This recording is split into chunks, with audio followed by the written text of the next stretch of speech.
Banyak orang yang nggak suka kalau Kang Deddy naik tuh, wah beres. Koruptor, oligarki, para politikus sekarang yang rakus itu selesai Kang Deddy naik. Makanya bagaimana caranya? Menjegal sekarang, bukan menjegal sekarang Prabowo saja, menjegal bagaimana caranya Kang Deddy supaya tidak bisa mencalonkan diri sebagai calon presiden Republik Indonesia tahun 2028. Kan itu tujuan besarnya mah. Jangan dipikir kita nggak Ya, tahu. Tahu kita mah. ya.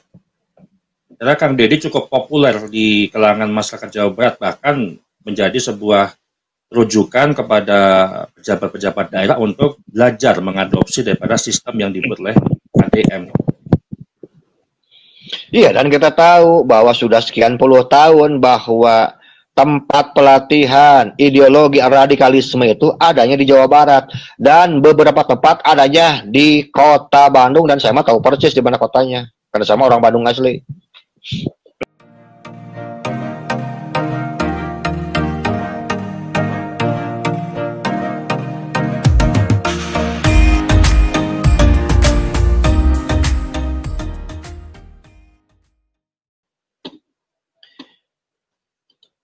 Coba sekarang kita lihat, kalau kalau kita mau belajar benar-benar tentang beberapa daerah jajahan sekarang yang disebutin sama tadi ya, Belanda, Inggris, Perancis, sekarang Portugal, terus Spanyol. Coba lihat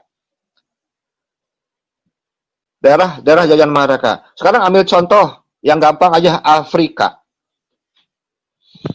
Di Afrika itu kan kebanyakan daerah jajahan Perancis itu, betul nggak Kang? Iya, betul. Terus yang dilakukan oleh Perancis agar sekarang harta kekayaannya masih tetap bisa mereka ambil, masih tetap bisa mereka keruk, mereka menyimpan apa di sana? Menyimpan orang-orangnya dengan membuat berbagai perusahaan yang bisa menambang emas, berlian, tembaga, besi, nikel. Betul kan? Iya, betul. Iya. Sekarang jangan aneh, kenapa di Indonesia begitu banyak sekarang. Kemarin-kemarin sebelum masanya Pak Jokowi, untuk sudah ada nasionalisasi. Terakhir Freeport. Kan selain Freeport banyak. Coba lihat banderanya. Bendera apa aja itu? Apakah bendera-bendera imperialisme Eropa semuanya? Iya. Ada bendera Inggris, ada Perancis, ada Amerika, ada Belanda. Betul kan? Betul.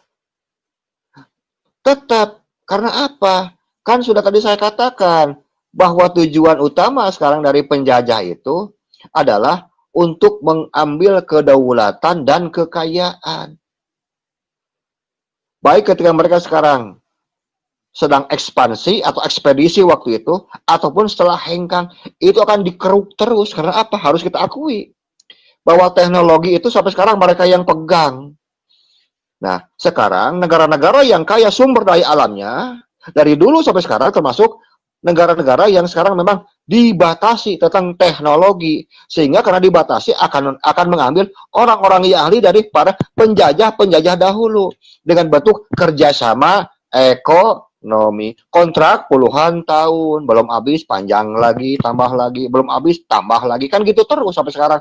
Ini kan bukan hanya berlaku di Indonesia, ini kan berlaku di banyak negara. Memang begitu gayanya. Betul.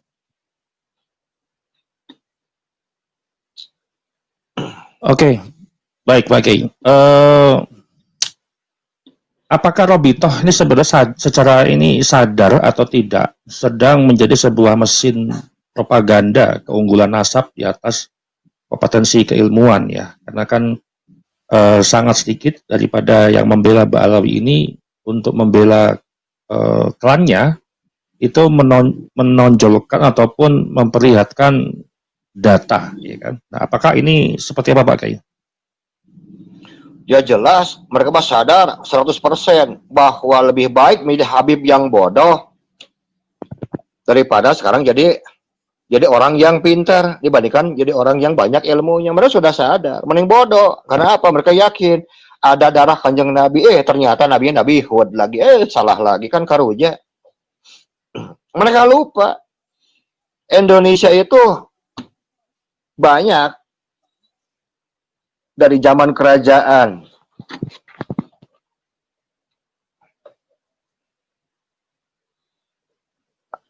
Atau kalau kita dipendekin dari mulai zamannya kalau di Jawa Barat dari zamannya Prabu Siliwangi abad 14, 15 itu kan itu jauh itu sebelum Belanda datang itu. Ya. Itu sudah banyak Sayyid ya Syarif. Itu jelas mereka tahu kok. Betapa banyak Sayyid dan Syarif hanya kalah ganteng Kang. Kan mereka kayak orang Arab mancung-mancung ya. Makanya orang kita mah gampang percaya. Padahal Sayyid Syarif asli itu paling banyak di Pulau Jawa itu. Bahkan mungkin paling banyak di Indonesia kalau saya mah yakinnya. Ya, betul. Iya sekarang. Cuma tidak ada yang mengaku gitu ya, tidak ada yang mengaku. Nggak ada. Jadi kalau sekarang ada orang bilang, ada Habib, nah Sayyid dua Syarif, mau apa loh? Dia bilang gitu. Ya. Kalau ketemu dengan orang yang kayak begitu, mau apa? Jadi buat apa sebetulnya dibangga-banggakan? Hebatnya Habib itu apa sih? Gitu.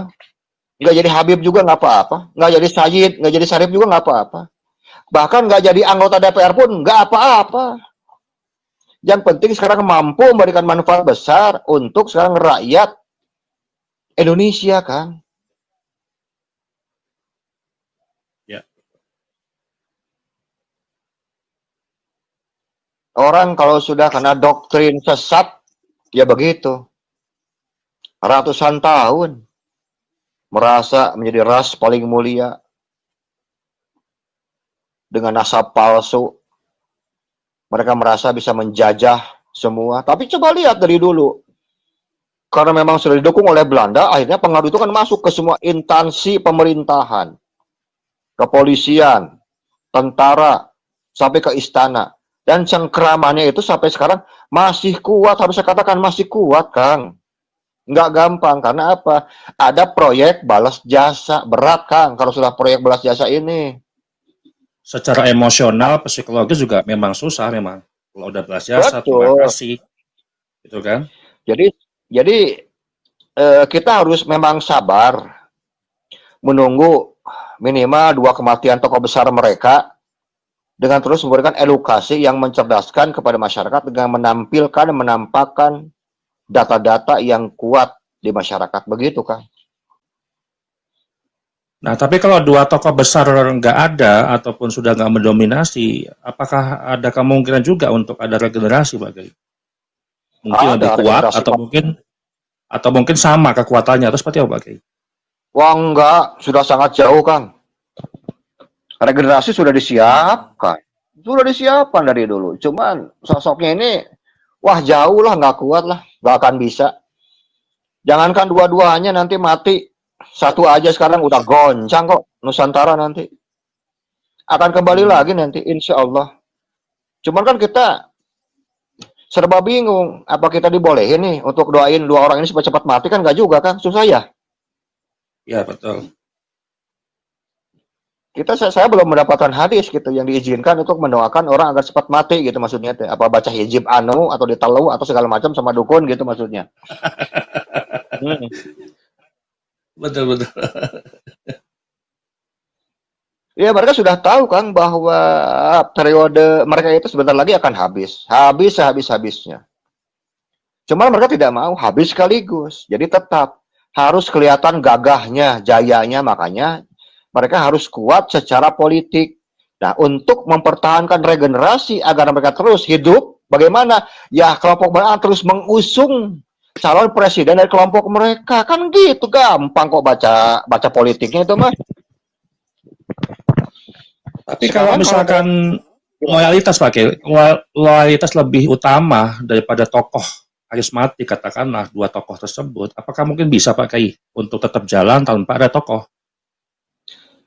Tokoh mah udah ada kan tahun kemarin juga nggak gagal. Bahkan orangnya ini kan sebetulnya nggak punya partai, cuma diusung-usung terus. Kalau Muhyiddin ini sebutnya anak abah, ya kan begitu. Jadi jangan memandang sebelah mata, Kang. Kalau sudah bicara dengan uang, apalagi politik di Indonesia itu kan maksudnya tebal dengan uang, Kang. Karena semua orang senangnya disogok, senangnya diamplopin, benar nggak? Ya, betul. Iya, ada bukan rahasia, iya mah ada negara Konoha makin begini itu dah. Politiknya hancur.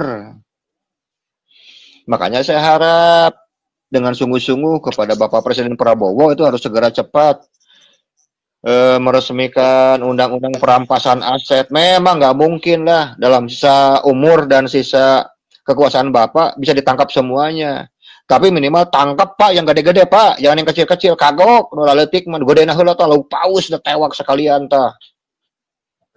Kalau Bapak pengen menjadi legenda hidup di Indonesia ya harus berani seperti itu.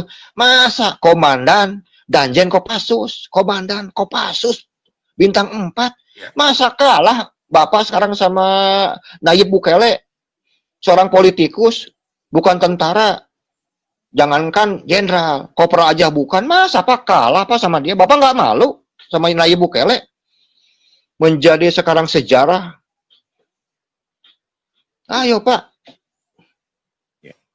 harus diberesin satu-satu.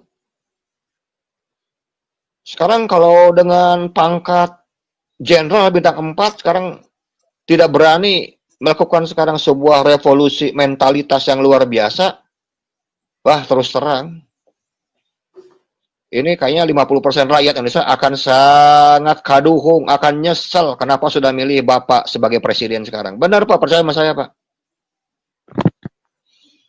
Bahkan saya itu banyak Pak, masukan-masukan dan kita bisa bekerja sama sebetulnya, kalau Bapak mau. Cuman Bapak siap tidak mendengarkan aspirasi dari para kiai-kiai di Jawa Barat.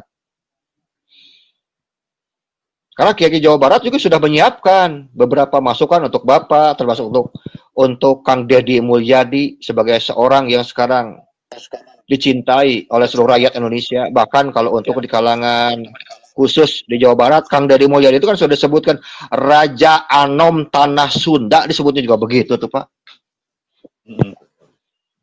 Banyak orang yang nggak suka kalau Kang Deddy naik itu, wah beres, koruptor, oligarki, para politikus sekarang yang rakus itu selesai Kang Deddy naik. Makanya bagaimana caranya menjegal sekarang, bukan menjegal sekarang Prabowo saja, menjegal bagaimana caranya Kang Deddy supaya tidak bisa mencalonkan diri sebagai calon presiden Republik Indonesia tahun 2028. Kan itu tujuan besarnya mah, jangan dipikir kita nggak tahu kita mah. Karena Kang Deddy cukup populer di kalangan masyarakat Jawa Barat, bahkan menjadi sebuah rujukan kepada pejabat-pejabat daerah untuk belajar mengadopsi daripada sistem yang dibuat oleh KDM. Iya, dan kita tahu bahwa sudah sekian puluh tahun bahwa tempat pelatihan ideologi radikalisme itu adanya di Jawa Barat dan beberapa tempat adanya di kota Bandung, dan saya mah tahu persis di mana kotanya karena sama orang Bandung asli.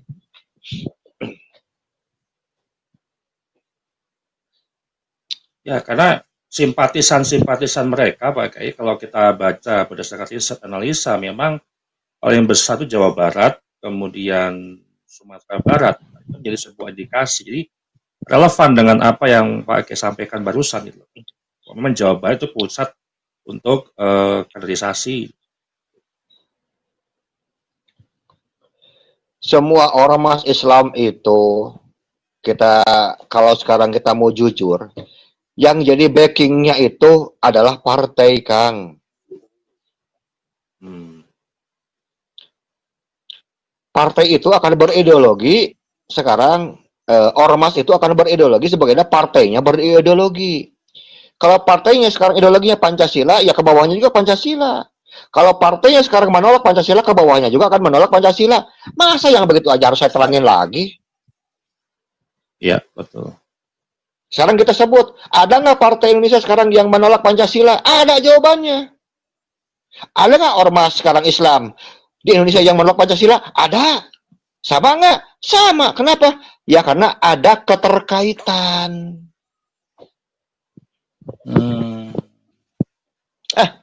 Belajar politik itu mah gampang atau di pesantren wis hatam saya mah.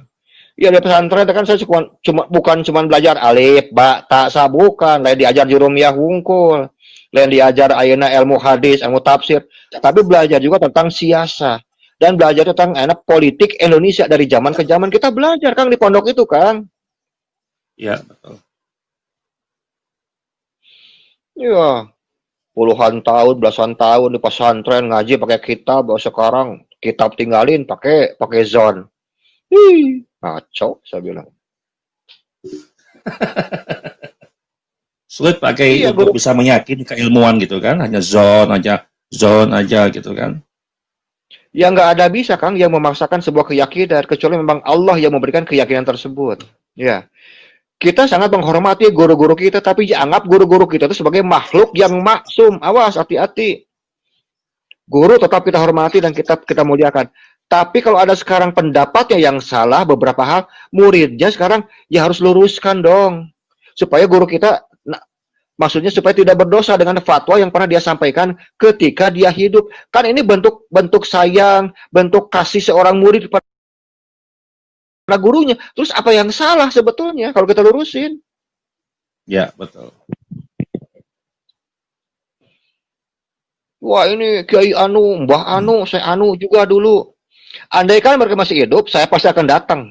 Saya akan temuin.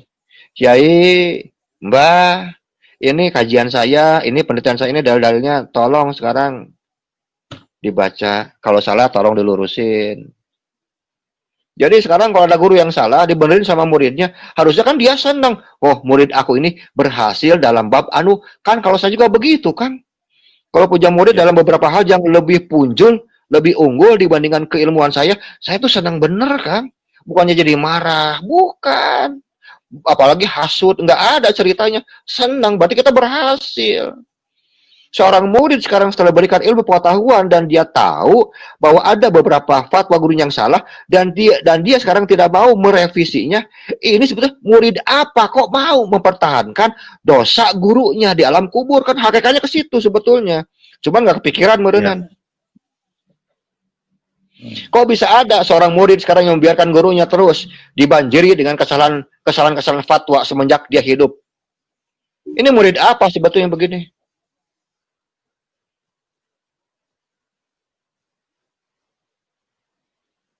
Ya, betul. Baik, Pak Kiai. Iyalah, Uh, betul. ya, betul. Nah, ketika kita bicara ini Pak Kiai, kasus klaim Habib lah ya, yang muncul belakangan ini, 3 tahun inilah. Bagaimana peran Robito Alawiyah sebenarnya? Apakah menegur atau memang justru melindungi? Ini yang mungkin publik juga perlu bertanya-tanya gitu loh, terkait diamnya Robitonya seperti apa? Apakah nggak tahu tapi melindungi, ataupun mungkin seperti apa duga-duganya lainnya Pak Kiai? Robito Alawiyah itu kan serba salah, Kang. Sekarang dia mau melindungi dengan dalil apa? Uang dalilnya bisa dibantah semua kok. Dalilnya dusta semua. Diamnya mereka itu manjangin lapas, nambahin sisa umur, Kang, diamnya itu. Kalau banyak omong itu matinya cepat, percaya sama saya.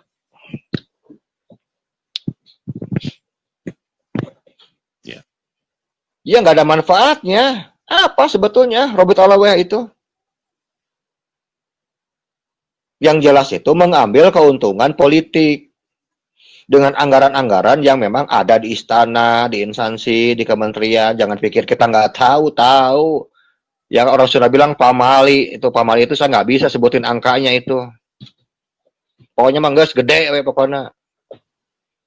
Coba bayangin dari pasca kemerdekaan sampai sekarang. Kenapa? Habib, turunan Nabi, gampang banget dapat jadwal pengajiannya, dapat sapinya kalau kurbanan, dapat sekarang angpau sekarang kalau Idul Fitri, untuk sekarang undangan Maulid Nabi, ngadoa di istana, gampang. Kenapa? Duriah Nabi. Coba bayangin kan. Ya. Pengen bangun Lebih pesantren nggak? lah ya. Iya, privilege luar biasa. Ini ada tanah katanya nih ya kecil lah, tanahnya 20 hektar mau dibikin pesantren. Kecil, Kang. Kenapa? Duriah Nabi atuh. Masa nggak kepikir? Masa kita mau buka-bukaan? Dibuka semua di sini nanti malu. Iya, ini kan kemarin jalan-jalan ke Bali katanya, ada hotel, ada kafe kayaknya bagus. Oh, berapa itu katanya Bib? Oh, sekian. Kecil, begitu mah. Berarti secara Jadi, anggaran itu juga luar biasa Pak Kiai ya. Artinya oh iya, mempunyai sumber-sumber dana gitu ya. ya iyalah tuh. Gimana namanya juga tuh. Mitra penjajah Belanda masa miskin Ari Akang. Betul. Itu yang perlu Iya. ditelusuri dan investigasi Pak Kiai.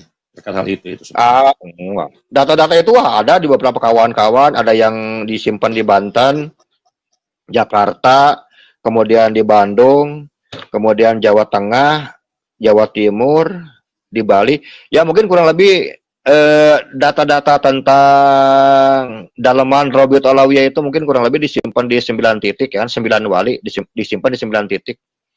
Jadi kalau satu dia apa-apain, 8-nya bakal ngomong langsung tadi dijamin bakal rame mah sa alam Nusantara. Betul. Iya, kita Baik. sudah siap. Ya. Sebelum ke ini Pak Kiai, sebelum ke closing statement lah Pak Kiai, mungkin nanti ada penyampaian penghujungnya. Ini sebelum ke arah situ, saya ada pertanyaan terakhir Pak Kiai untuk teman-teman di rumah juga netizen. Bagaimana publik harus menyikapi fenomena ketika ormas radikal memakai legitimasi nasab Alawi untuk propaganda politik? Ini mungkin lebih ke pencerahan kepada masyarakat. Monggo Pak Kiai. Bagaimana? Apa gimana? Ya, bagaimana publik harus menyikapi fenomena ketika ormas radikal memakai legitimasi nasab Alawi untuk propaganda politik?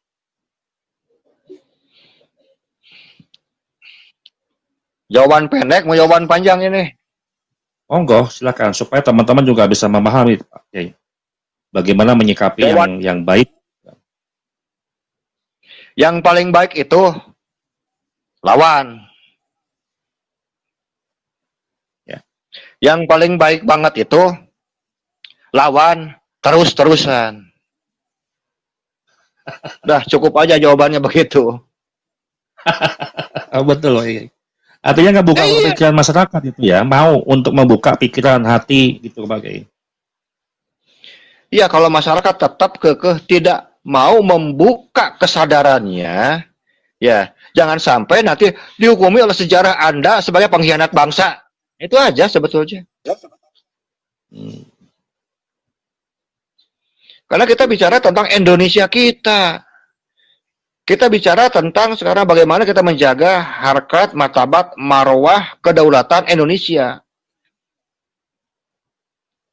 Ya. Memang modal sekarang itu penjajahan itu kan yang di Indonesia itu kan tidak pakai senjata, tapi pakai aturan, pakai undang-undang, pakai perjanjian, bisik-bisik belakang meja. Itu kan cara penjajahan model-model luar biasa itu. Iya, betul. Ya, baik Pak Kiai. Sebagai penutup di materi pada malam hari ini, mungkin Pak Kiai ada closing statement atau mungkin ada sebuah informasi yang terbaru ataupun mungkin ada analisa yang mungkin Pak Kiai mau sampaikan ke publik supaya menjadi sebuah bagian pencerahan kita semuanya. Monggo Pak Kiai. Kalau masalah informasi yang baru mah banyak gitu, cuman capek ngomong terus. Biar aja nanti minggu depan kita ngomong lagi. Ya. Oke. Kalau untuk Siap. kalau nggak akan habis, saya bilang setahun nggak akan habis ngomong sama saya seminggu sekali itu. Berarti materi kita akan pecah-pecah Pak Kiai untuk tiap episode gitu ya, tiap pembahasan-pembahasan tidak kita open satu-satu gitu ya. Betul. Untuk kedepannya itu saya tuh pengen itu kita bahas tentang beberapa kejanggalan dan kerancuan peraturan atau perundang-undangan DPR yang memang betul-betul memberatkan rakyat. Kita pengen bicara itu dari dalam sisi syariat gitu loh, Kang. Oh, boleh. Biar nanti juga publik mempunyai beberapa pemahaman ya, tidak panjang kita bahas, namun setiap bagian-bagian juga teman-teman bisa membahas sehingga kita pecah-pecah menjadi beberapa episode gitu ya. Ya, sekalian kan karena juga kan kalau saya kan bukan bagian hukum yang bisa membahas tentang beberapa peraturan di DPR, tapi kan kawan-kawan kan juga kita bisa sharing. Kan sama-sama saya juga Ya, bisa belajar nanti kan dari kawan-kawan tentang hukum-hukum yang lain yang memang perlu sekarang apa kita bahas. Bahkan kalau misalnya pembahasan tentang apa kemuskilan atau sekarang kerancuan tentang ketidakadilan peraturan yang dibuat oleh DPR sebetulnya kan itu kalau misalnya serinya panjang itu nanti kan bisa dibuat jadi sebuah buku kan. ya betul. Kalau sekarang dibuat sebuah buku undang-undang DPR itu nanti kita akan adukan sekarang dengan dengan syariat, dengan Al-Qur'an, dengan hadis, dengan hukum fikih gitu maksudnya. Apakah sekarang undang-undang ini sekarang memang berpihak kepada rakyat atau tidak? Atau hanya berpihak kepada para pejabat? Jangan sekarang pejabat hidup mewah, sekarang rakyat hidup susah, kan nggak benar itu kalau nggak begitu. Iya, betul. Mungkin sekaligus bisa Iya, kita hadirkan mungkin narasumber lain Pak Kiai di dalam podcast kita betul. nanti untuk Ya, apa namanya tokoh-tokoh yang memahami hukum ataupun memahami politik lah ya, sehingga masyarakat juga betul. bisa melihat dari sebuah dua sisi baik secara syariat, secara hukum dan politik itu Pak Kiai. Hmm, oke. Baik Iya. teman-teman semuanya ya, kita hari ini telah melihat bagaimana membedah tekad pendirian Robito Lawiyah, Nasab, informasi.